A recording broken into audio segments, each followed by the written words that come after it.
How to install ZD Sports application. Hey guys, welcome to our YouTube channel WebToTech. Today in this video, I am going to show you how to install ZD Sports application on your mobile phone. So let's jump to the process. First, open your App Store for iOS. For an Android, open your Google Play Store. Here I am going on with Google Play Store. Now here, tap on the search icon present at the bottom right corner.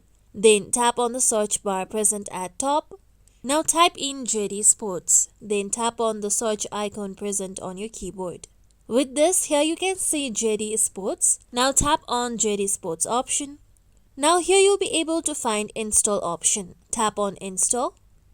Now wait for a few seconds to a minute so that your ZD Sports application can be installed. Once it's installed, you'll be able to find open option. Now you can tap on open to open your ZD Sports application that has just been installed. Here on my home screen, you can see my ZD Sports application has been installed. And this is how we can install ZD Sports application. Hope this video is useful. Please don't forget to subscribe to our channel, and if you like our content, make sure you like, comment and share. Thank you.